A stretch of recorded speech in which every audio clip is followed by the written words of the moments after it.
bejana yang rapuh, yang gampang pecah, yang tak bernilai. Namun karena kami yakin, karena kami percaya kami adalah buatan tangan, sehingga apa adanya kami, pakailah sesuai dengan kehendak-Mu ya Tuhan. Berkati kami, agar kami boleh bermanfaat sesuai tujuan pembentukan daripada-Mu. Berikan kami kemampuan untuk menampung berkat-Mu dan menyalurkan kemanapun Engkau kehendaki. Terima kasih ya Tuhan. Isilah bejana-bejana kami ini ya Tuhan dengan kebenaran firman-Mu pada hari ini. Biar firman-Mu itu boleh memenuhi kehidupan kami, bahkan mengalir bagi orang-orang yang ada di sekitar kami. Ini doa kami ya Tuhan. Kami bejana-bejana-Mu siap menampung firman-Mu. Dalam nama Tuhan Yesus kami berdoa. Amin. Amin. Shalom. Shalom. Puji Tuhan, kita bertemu lagi hari ini di hari Minggu yang berbahagia. Walaupun kata orang di luar sana Jakarta makin hari makin panas. Iya ya. Terasa akhir-akhir ini panasnya agak lebih dari biasanya. Tapi ternyata bukan hanya Jakarta saja, hampir seluruh di daerah Indonesia dan sekitarnya karena pengaruh perubahan cuaca katanya. Jadi beberapa daerah bahkan cuacanya sangat ekstrim. Kalau lihat di TV ada yang mobil yang sampai bannya meleleh karena panasnya katanya. Nggak tahu benar apa salah, tetapi yang tidak dapat kita pungkiri bahwa dunia ini berubah dan kalau manusia tidak menyesuaikan diri mungkin terbawa dalam perubahan itu. Bisa istilahnya banyak daerah di Amerika beberapa waktu yang lalu, di India beberapa waktu yang lalu banyak orang mati karena panas yang ekstrim. Karena tidak siap dengan perubahan yang terlalu ekstrim. Tetapi mau tidak mau perubahan itu harus kita terima, harus kita jalani. Manusia sudah teruji melewati berbagai macam perubahan-perubahan yang ada dan sanggup bertahan. Cuma memang kata Darwin, walaupun katanya dia kan tidak percaya katanya manusia dibuat oleh Tuhan, katanya manusia dari monyet. Cuma ada satu istilahnya bahwa manusia atau jika tidak mampu beradaptasi, makhluk hidup apapun itu jika tidak mampu beradaptasi dengan perubahan yang ada, maka dia akan punah. Mungkin ada sedikit kebenaran di dalamnya secara umum bahwa setiap manusia, setiap individu itu patut menyesuaikan diri dengan perubahan-perubahan yang ada. Kenapa? Karena perubahan itu pasti. Contoh saja cuaca yang semakin panas, mungkin suatu saat nanti akan ada cuaca yang semakin dingin. Seperti penelitian-penelitian zaman dulu pernah hampir seluruh bumi ditutupi oleh es. Perubahan, tetapi manusia sanggup bertahan. Perubahan tidak dapat dihindari, tetapi kita dapat menyesuaikan diri dengan perubahan yang ada sehingga kita dapat bertahan hidup. Karena memang kata firman Tuhan, dunia sedang tidak baik-baik saja. Dunia seharusnya menuju kepada kondisi yang lebih baik, yang lebih ideal. Firman Tuhan mengarahkan anak-anak Tuhan untuk berubah menuju kehidupan yang lebih baik, kehidupan yang lebih ideal, kehidupan yang lebih dekat dengan Tuhan. Tetapi dunia berkata lain. Dunia berusaha membawa kondisi-kondisi tertentu sehingga anak-anak Tuhan itu tidak dapat bertahan. Itulah yang terjadi ketika Paulus menuliskan suratnya kepada jemaat yang ada di Roma. Kita akan baca bersama-sama Roma pasal 12 ayat 1 dan 2. Ini ayat yang sangat populer di kalangan orang percaya. Sudah sangat sering kita baca, kita renungkan. Namun saya ingin kembali merefresh, mengingatkan kita, mengajak kita, yuk kita baca kembali. Karena firman Tuhan itu tidak berubah, tetapi firman Tuhan itu juga progresif, kata firman Tuhan itu sendiri. Kita baca bersama-sama Roma 12 ayat 1 dan 2. Dua ayat di sini kita baca secara bersama-sama setelah saya membacakan perikopnya. Persembahan yang benar Karena itu saudara-saudara, demi kemuliaan Allah aku menasihatkan kamu supaya kamu mempersembahkan tubuhmu sebagai persembahan yang hidup, yang kudus dan yang berkenan kepada Allah. Itu adalah ibadahmu yang sejati. Janganlah kamu menjadi serupa dengan dunia ini, tetapi berubahlah oleh pembaharuan budimu, sehingga kamu dapat membedakan manakah kehendak Allah, apa yang baik, yang berkenan kepada Allah, dan yang sempurna. Amin. Demikianlah firman Tuhan. Saudara-saudari, Bapak Ibu, adik-adik semua, kita ketahui bersama bahwa hidup yang kita hidupi di dunia ini merupakan hasil dari keputusan-keputusan yang terambil. Baik keputusan kita sendiri terhadap diri kita, maupun orang lain memutuskan untuk diri kita, atau kita memutuskan untuk orang lain, atau bersama-sama kita memutuskan untuk suatu perubahan. Itu adalah hasil dari keputusan. Kita berada di tempat ini, keputusan kita sendiri. Yuk kita sama-sama datang ke IKSM.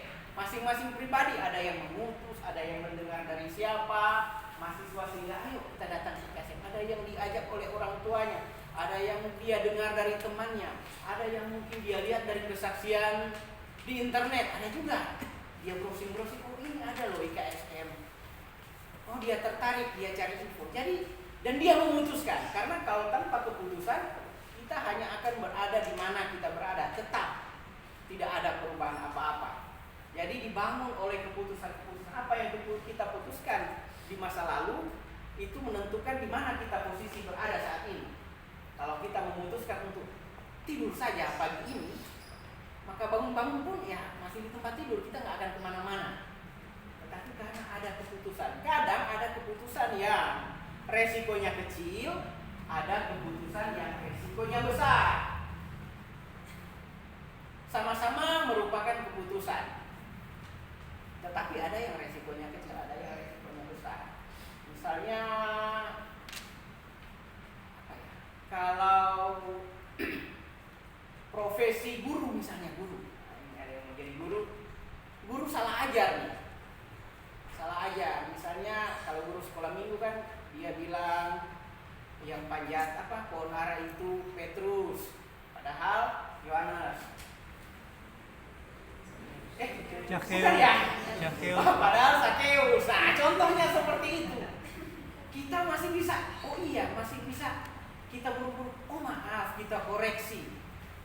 Resikonya ya agak nggak terlalu beresiko ya.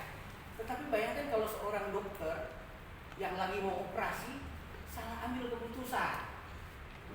Mungkin yang mau dibedah apa, yang dipotong yang mana kan, itu mati orang.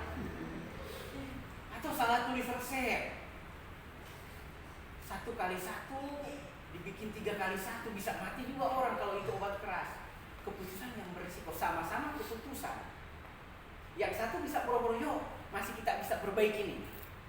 Oh iya maaf ya salah, tapi kalau dokter contohnya, atau pilot, dia mau 5 derajat ke arah sana, ini mengarah Medan ini, dia kurang 5 derajat, akhirnya dia nyasar di Palembang atau di mana kan, salah mendarat, resiko itu.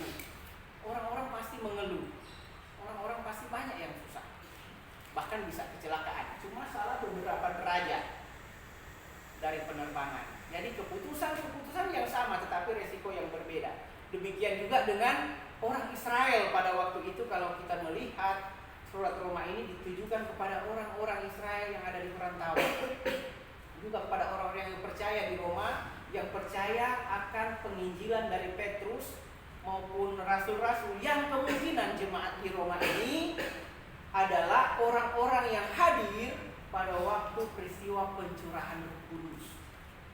Kemungkinan, jadi katanya berdiaspora, diaspora itu menyebar. Jadi kemungkinan banyak yang hasil penginjilan Paulus maupun orang-orang yang mendengarkan khotbah Petrus waktu di Yerusalem, karena itu ada acara waktu itu. Jadi ketika mereka mendengarkan firman ini Injil kebenaran, kemudian mereka berada di Roma yang sangat ramai, itu ibu kota, mirip-miriplah Jakarta. Di Roma itu segala macam ada, mau yang baik maupun yang tidak baik ada. Sehingga dengan demikian terjadi perubahan. Kondisi yang ada berubah. Dari yang awalnya orang-orang Yahudi ini percaya, berdoa, tiba-tiba mereka berubah menjadi Kristen. Percaya kepada Tuhan Yesus yang pada waktu itu tidak populer orang Kristen. Bahkan Kristen itu dikatakan di sana adalah suatu semacam penghinaan, nggak populer. Dikejar-kejar, ini orang dibilang dicap sesat orang Kristen di awal-awal. Di awal-awal pertumbuhannya, pendiriannya kekristenan itu di bawah rasul-rasul semua. Dianggap sesat, dianggap bidat oleh kaum Yahudi, sehingga dikejar-kejar. Orang Yahudi mengejar mereka, orang Roma juga. Ini orang Kristen ini bikin kacau. Sebenarnya orang Roma tidak ada urusan dengan keyakinannya orang Kristen maupun orang Yahudi. Mereka hanya meninjau dari sudut pandang politik. Ini orang bikin kacau ini. Jadi jangan ini musnahkan. Kalau mereka bisa, pinggirkan mereka biar mereka tidak bikin kacau di ibu kota. Nah seperti itu, ada perubahan-perubahan sehingga orang ini butuh pegangan. Apa yang harus kami pegang sehingga perubahan ini tidak menghanyutkan kami? Maka Paulus mengirimkan surat-surat. Kalau kita baca Roma 12, sebelum Roma 12 ini, Roma 10, Roma 9, Roma 11, itu berbicara tentang Israel, keselamatan Israel dan keselamatan bangsa-bangsa yang di luar Israel. Paulus bicara tentang itu.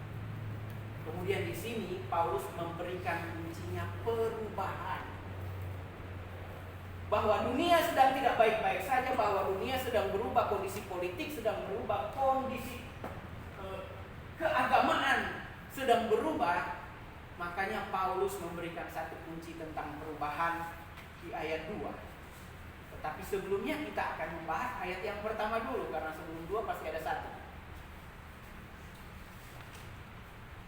Karena semua penjelasan Paulus di pasal-pasal sebelumnya tentang Israel, keselamatan bangsa Israel dan keselamatan bangsa-bangsa yang ada yang di luar Israel, kemudian di ayat 1 dimulai dengan karena itu. Ini kan berarti kata karena itu berarti ada penjelasan sebelumnya. Ada penjelasan pernyataan-pernyataan sebelumnya, kemudian mau disimpulkan oleh Paulus. Karena itu, jadi, nah itu kan istilahnya. Jadi dia ada bicara tentang keselamatan bangsa Israel, bahwa bangsa yang di luar Israel mendapatkan keselamatan karena kedunguan dari orang Israel itu sendiri. Mereka yang gak mau dengar-dengaran, maka Tuhan mencampurkan orang yang dari luar Israel mendapat bagian dari keselamatan. Karena itu, nah ini kan udah mulai di kuncinya. Karena itu saudara-saudara, demi kemurahan Allah aku menasihatkan kamu supaya kamu mempersembahkan tubuhmu sebagai persembahan yang hidup. Mempersembahkan. Saudara, kata mempersembahkan ini mungkin sudah sering kita dengar dari sudut pandang bahwa yuk kita memberikan totalitas kehidupan kita, totalitas diri kita, bukan hanya apa yang ada tetapi apa adanya kita berikan kepada Tuhan. Tapi saya mencoba memandang ini dari sudut pandang yang berbeda. Mempersembahkan. Saudara, tidak ada orang di dunia ini yang memberikan persembahan tanpa alasan. Jika kita mau memberikan sesuatu, contohnya misalnya Pak Enos lah yang paling baik kan di sini. Tiba-tiba ada orang yang tidak dikenal di terminal. Yang tidak dikenal, tiba-tiba, Pak, boleh saya pinjam handphone Bapak? Setengah jam saya mau nelpon. Karena gue ingat Pak Enos kira-kira langsung gak? Oh ya Pak, silakan, ini nggak dibalikin juga nggak apa-apa. Atau gimana kira-kira? Orang yang ada nggak dikenal di terminal atau di mana stasiun kereta api atau di terminal bus lah. Kira-kira gimana Pak? Betul Pak. Boleh nggak saya pinjam Pak? Saya mau nelpon setengah jam saja. Langsung. Jangankan orang asing kan, si damai aja datang mau pinjam, mikir-mikir dulu kan. Sudah dikenal. Artinya apa? Kita mau memberikan sesuatu yang kita punya kepada orang yang tidak dikenal itu sangat sulit. Susah. Yang sudah dikenal aja masih susah, apalagi yang tidak kita kenal. Di sini saya mau membawa bahwa ketika kita mau mempersembahkan sesuatu, nah, tak mungkin kita berikan persembahan kepada yang tidak Jadi syarat untuk kita bisa memberikan persembahan, apalagi kalau di sini disebutkan yang terbaik, maka ada satu prasyarat di sana. Kita kenal nggak kepada siapa kita akan memberikan pemberian yang terbaik ini? Dalam hal ini siapa tujuan kita memberikan persembahan? Firman Tuhan berkata, Paulus berkata, mempersembahkan kepada Tuhan. Jadi syarat di sini berlaku. Kenal nggak kita sama Tuhan kita? Atau hanya sekedar memberi saja? Udah beri, silakan, nggak tahu saya mau pakai itu bukan persembahan namanya. Persembahan adalah memberikan sesuatu dengan tulus, dengan sukacita, dengan ada rasa syukur, di mana dia tahu yang dia persembahkan itu jauh melebihi esensinya daripada dirinya sendiri. Itu makna dari persembahan. Sehingga orang memberikan persembahan, kata dasarnya sembah. Bukan hanya sekedar pemberian biasa. Pemberian biasa kita bisa berikan kepada siapapun dengan alasan apapun, kenal maupun tidak kenal, kita bisa memberikan pemberian. Tetapi ini dikatakan persembahan. Ada unsur sembah di sana, ada unsur ketaatan, ada unsur tunduk di sana, dengan pengenalan yang baik. Gak mungkin kita tunduk, kita menyembah sesuatu yang tidak kita kenal. Makanya dari ayat ini secara tidak langsung mau menyampaikan, yuk kenali Tuhan. Kenali Tuhan. Kenali kepada siapa engkau menyembah, sehingga persembahan itu bisa diterima, kudus dan berkenan. Itulah ibadahmu yang sejati. Jadi ibadah bukan hanya sekedar bernyanyi memuji Tuhan, mendengarkan firman Tuhan, tetapi lebih daripada itu. Makna ibadah salah satunya adalah pengenalan akan Tuhan. Kita menyanyi itu bagian dari, kan ada menyanyi, pujian juga ada beberapa macam. Ada pujian yang kita menyanyi Tuhan, penyembahan, worship, terima kasih Tuhan, haleluya, itu penyembahan. Tetapi ada nyanyian-nyanyian yang berupa kesaksian, apa yang sudah Tuhan buat kepada kita. Ada yang lagu-lagu tentang kesaksian, apa yang sudah Tuhan buat kita. Bagaikan bejana siap dibentuk, itu kesaksian dari diri kita. Kami ini bejana, tapi ada lagu-lagu penyembahan. Jadi dalam ibadah itu tidak lain dan tidak bukan adalah tentang pengenalan akan Tuhan. Baik dalam puji-pujian, membaca firman juga itu bagian dari pengenalan kita akan Tuhan. Firman Tuhan yang disampaikan juga seperti ini, itu bagian dari bagaimana kita mengenal Tuhan lebih lagi. Tuhan tidak berubah. Tuhan tidak berubah. Karena dalamnya ya, Tuhan Yesus tidak berubah. Tidak berubah, Tuhan tidak berubah. Tetapi pengenalan kita kepada Tuhan itu progresif. Artinya berubah. Berubah dalam arti semakin baik sehari lepas sehari. Progresif, ada perubahan yang lebih baik. Kalau hari ini kita mengenal Tuhan hanya sebagai pribadi pencipta, semakin hari ketika kita semakin mengenal Tuhan, kita semakin merasakan, kok ternyata Tuhan itu lebih mengenal hati saya. Makanya ada yang merasakan bahwa Tuhan itu semakin hari kok semakin luar biasa. Bukan Tuhan yang semakin hari semakin luar biasa. Bukan Tuhan yang semakin hari semakin hebat. Dia sudah hebat sejak dari mulanya. Hanya pengenalan kita lah ya, istilahnya progresif. Terbukanya itu mungkin bertahap, sesuai dengan apa? Sesuai dengan kehendak Tuhan. Sehingga para teolog berkata, pengenalan kita akan Tuhan itu terbatas pada apa yang Tuhan singkapkan bagi kita. Jadi semakin kita mengenal Tuhan berarti artinya semakin besar Tuhan mengungkapkan dirinya kepada kita. Itulah definisi dari pengilhaman, pewahyuan. Sejauh mana yang Tuhan bukakan dirinya untuk kita ketahui, sejauh itulah yang bisa kita mengenal Dia. Sehingga pengenalan kita akan Tuhan itu berbeda-beda. Dengan mengenal Tuhan, maka kita bisa, oh iya Tuhan, saya menyembah Engkau luar biasa. Dan syaratnya kemudian ada di ayat yang kedua, janganlah kamu menjadi serupa dengan dunia ini, tetapi berubahlah oleh pembaharuan budimu, sehingga kamu dapat membedakan. Ada kata membedakan di sini.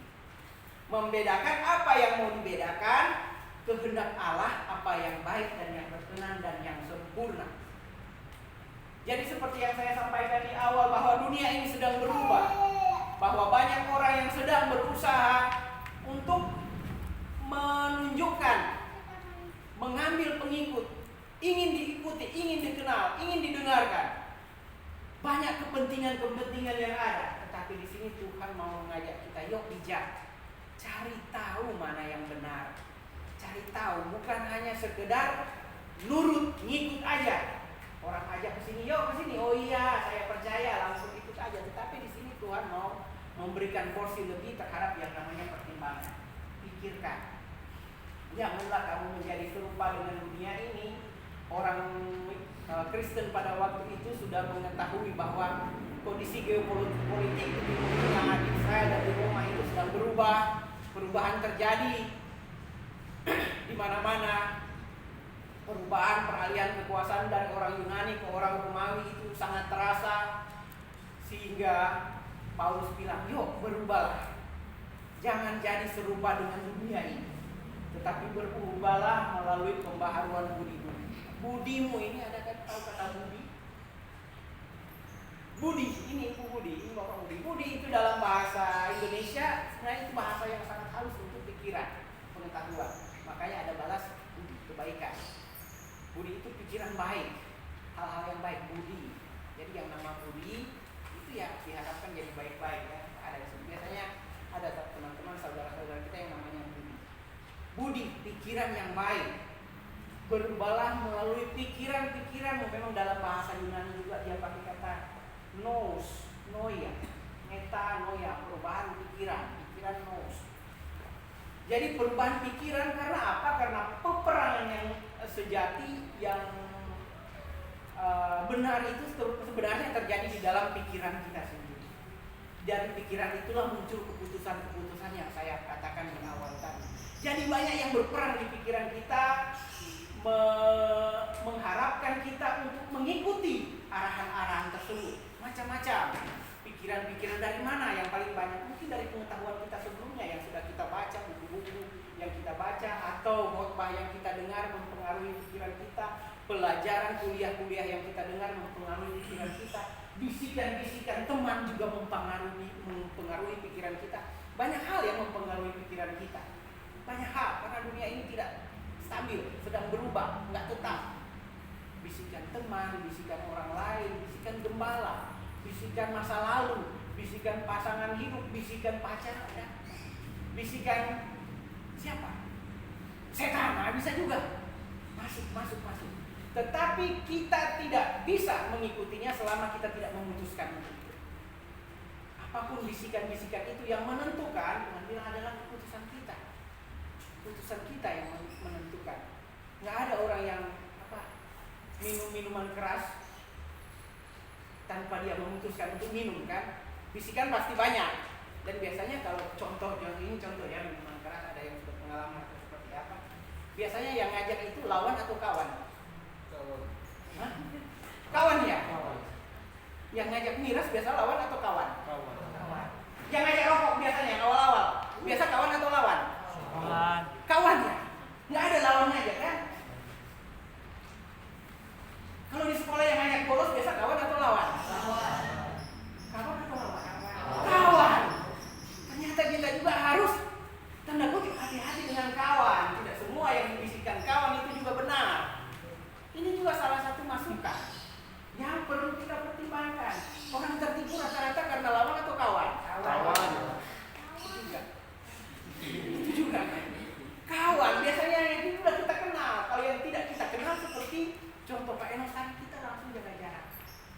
Tapi kalau orang itu kita kenal, biasanya itu yang sangat mempengaruhi kehidupan seseorang. Contoh merokok tadi lancar sekali, agak kencang jawabannya tadi ya. Biasanya kawan ya, iya, kawan yang ngajak ya. Iya, jadi ternyata tidak semua kawan itu benar. Iya. Kita harus pilih-pilih juga kawan yang baik. Yang ngajak bolos, yang ngajak pura-pura sakit kalau bangun pagi aja. Biasanya juga itu kawan kan. Kalau di asrama, ya udah. Baru nanti dia akan yang penting ada teman. Kalau ada teman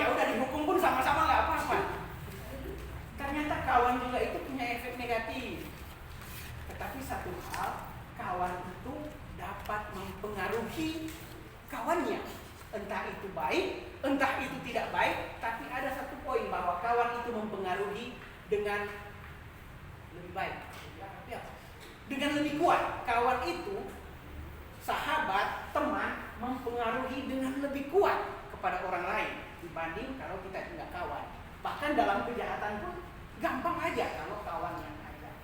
Satu poin yang mau kita sampaikan di sini, jika kita berkawan, berteman dengan orang Kristen yang baik, maka tentu saja itu akan memberikan dampak yang baik kepada kita.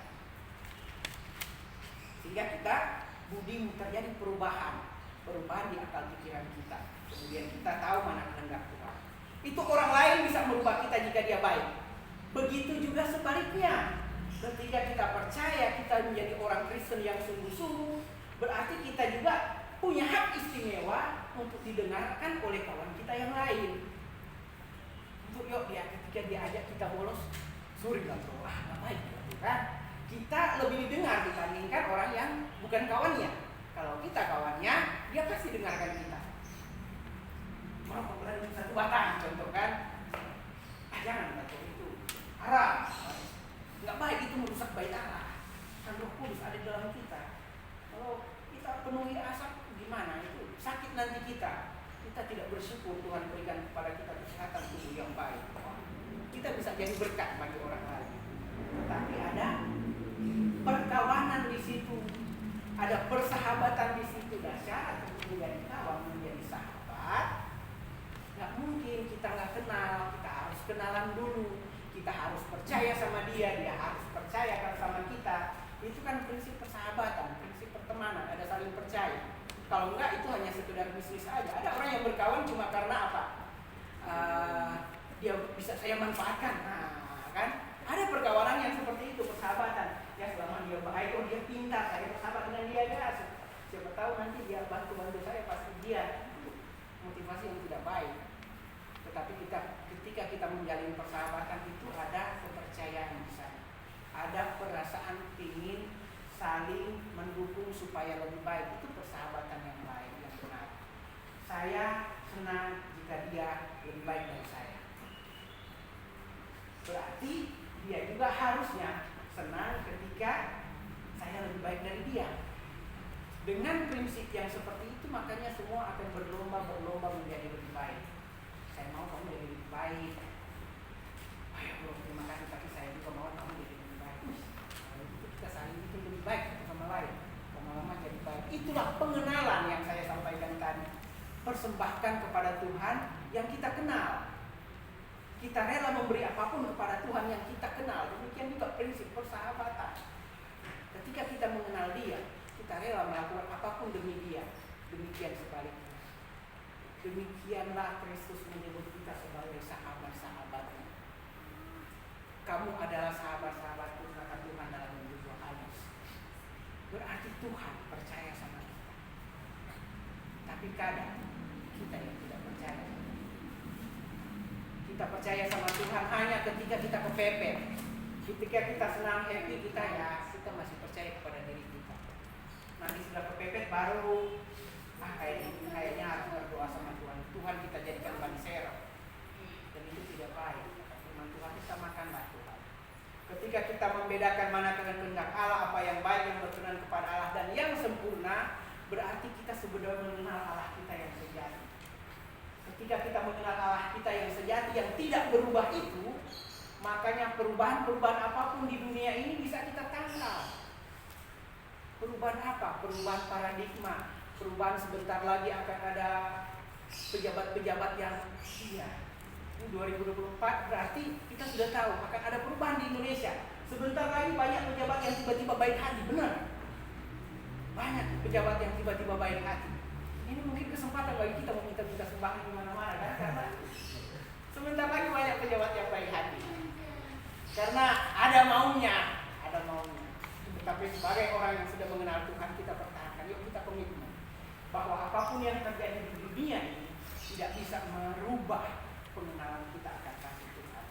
Sehingga kita bisa mempersembahkan yang terbaik, yang sempurna di mata Tuhan. Bukan harus kita menjadi sempurna, tetapi bagaimana paradigma pandangan kita terhadap Tuhan yang sempurna itu.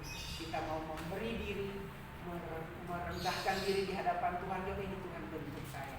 Perlu ada kerendahan hati, perlu ada kerendahan jiwa. Tuhan bentuk saya. Mungkin banyak kekurangan saya Tuhan. Tolong Tuhan kasih tahu. Tuhan kasih tahu itu tidak serta-merta ngomong langsung. Ini loh kekurangan Tuhan. Biasanya Tuhan kasih tahu melalui teman, melalui lawan, melalui situasi, melalui kondisi, melalui alam. Tuhan berbicara. Dia kasih tahu ini kekurangannya. Yuk kita perbaiki sehingga kita semakin hari semakin dekat dengan Tuhan, bejana kita semakin terisi, sehingga kita boleh menyalurkan berkat-berkat yang Tuhan berikan itu kepada orang lain yang mungkin lebih membutuhkan, yang mungkin membutuhkan uluran kasih kita. Bukan hanya materi, kita juga bisa berdoa bagi orang lain. Kita bisa membantu apa yang bisa kita bantu. Kita punya materi, monggo baik. Kita punya waktu, monggo silahkan. Kita punya kepedulian, monggo silahkan. Banyak hal yang bisa kita lakukan bagi sesama kita. Yang penting adalah bagaimana kita menerima diri di dalam Tuhan dan kita memberikannya dengan tulus ikhlas sesuai dengan jalan Tuhan, menjadi berkat bagi sesama kita. Amin firman Tuhan. Amin. Kita berdoa. Terima kasih Tuhan buat firman-Mu hari ini. Engkau kembali mengingatkan kami, meneguhkan kami bahwa kasih-Mu membukakan jalan kepada kami untuk mengenal-Mu lebih lagi, mengenal Engkau yang tak terbatas, sehingga ketika kami mengenal-Mu ya Tuhan, Engkau mencurahkan berkat-Mu kepada kami, Engkau mencurahkan anugerah-Mu, kasih setia-Mu kepada kami, dan kami boleh menjadi saluran-saluran berkat-Mu dimanapun Engkau menempatkan kami ya Tuhan, sehingga di dalam kesakitan kami boleh membawa kesembuhan yang daripada-Mu. Di tengah-tengah duka cita kami boleh membawa penghiburan yang daripada-Mu. Di tengah-tengah kekurangan kami boleh bawa kecukupan yang daripada-Mu Tuhan. Di tengah-tengah orang yang menderita kesusahan kami boleh membawakan jawaban yang daripada-Mu. Ini doa kami ya Tuhan, biarlah kasih karunia berlimpah-limpah dalam kami, dan kami boleh membagikan kasih setia-Mu dimanapun kami berada. Dalam nama Tuhan Yesus kami berdoa dan bersyukur. Amin. Amin.